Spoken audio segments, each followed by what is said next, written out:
First ever trip to Austin, Texas, and he has put on a show.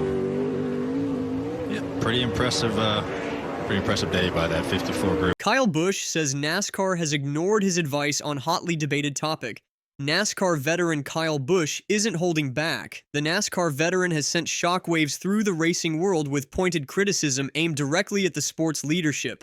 Kyle Busch has publicly expressed his frustration with the sport's governing body, claiming his recommendations regarding superspeedway racing have fallen on deaf ears. The two-time Cup Series champion made these comments ahead of last weekend's race at Talladega, addressing growing concerns about the quality of racing on superspeedways since the introduction of the next-gen car. "It drives okay," Busch explained before the Talladega race. "Ever since they came up with the rear-end rules that keep the tires on the racetrack and the teams aren't going crazy on different setup things to try to get the back of the car down, it seems to drive fine." However, Busch's assessment quickly turned critical. "It's just the cadence of the race isn't very good. That's not very fun. It's really hard to get runs or any sort of separation, especially with the fuel savings and all that sort of stuff."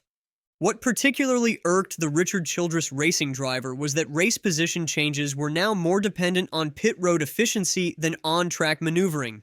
"Shorter time on pit road is how you pass, guys. Like, that's no fun."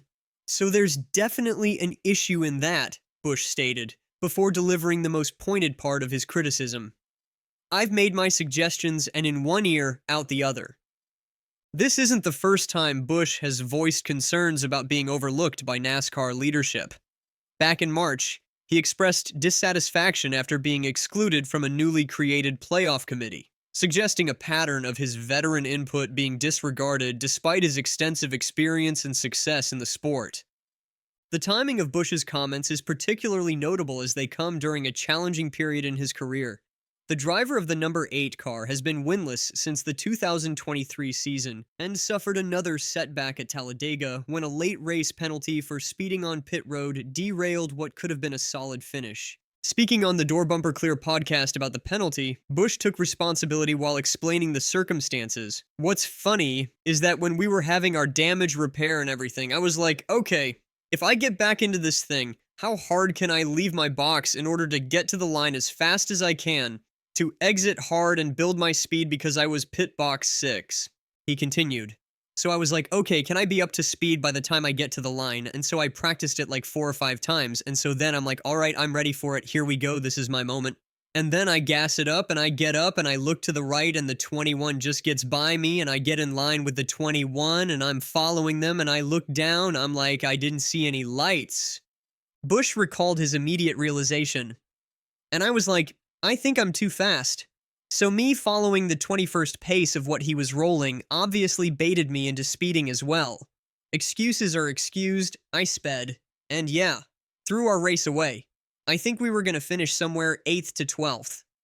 But wait, there is more. Busch's criticisms of NASCAR's direction extend beyond just superspeedway racing. Recently, he also weighed in on the controversial announcement regarding the upcoming All-Star race at North Wilkesboro Speedway on May 18th. NASCAR has introduced several format changes for the 2017 season event, including extending the race from 200 to 250 laps and, most controversially, adding a promoter's caution that can be deployed at the discretion of Speedway Motorsports CEO Marcus Smith. When asked about this rule change on the Door Bumper Clear podcast, Busch didn't mince words. "What are we doing? If we're Bailey and Barnum, referring to Barnum and Bailey Circus, then let's just freaking call it Bailey and Barnum.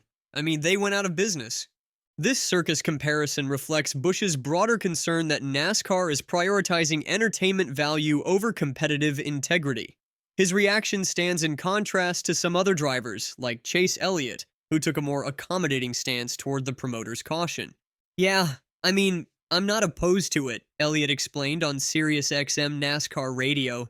"I think that there's been some questionable cautions thrown in the course of the history of the sport in general, so I just as soon know that that's coming, and that's the plan beforehand. That they have one that they're gonna throw that they've announced is gonna be for entertainment purposes." Elliott added, "I'm cool with that. I have no issues with it. That race to me is all about just having fun and putting on a good show. And if the show looks like it needs help, then they have something in their pocket to help it be entertaining." As the Cup Series moves from Talladega to the 1.5-mile Texas Motor Speedway this weekend, Busch's concerns about Superspeedway racing will temporarily take a back seat. However, his outspoken criticisms reflect deeper tensions between NASCAR's evolution as an entertainment product and maintaining the competitive aspects that veteran drivers like Busch have built their careers around. For a driver of Busch's caliber and experience, with 63 Cup Series victories and championships in 2015 and 2019, being ignored on matters of race quality and competition formats clearly strikes a nerve. His recent comments suggest a growing frustration that his wealth of knowledge isn't being utilized to improve the sport he has dedicated his career to. As NASCAR continues to implement changes aimed at enhancing the spectator experience, the divide between the organization's vision and the input of experienced drivers like Busch appears to be widening. Whether NASCAR will eventually heed his advice on superspeedway racing or continue on its current path remains to be seen, but Busch has made it abundantly clear where he stands on the matter. Will NASCAR finally listen to its veterans before it's too late? Share your thoughts in the comment section and subscribe to our channel for more updates.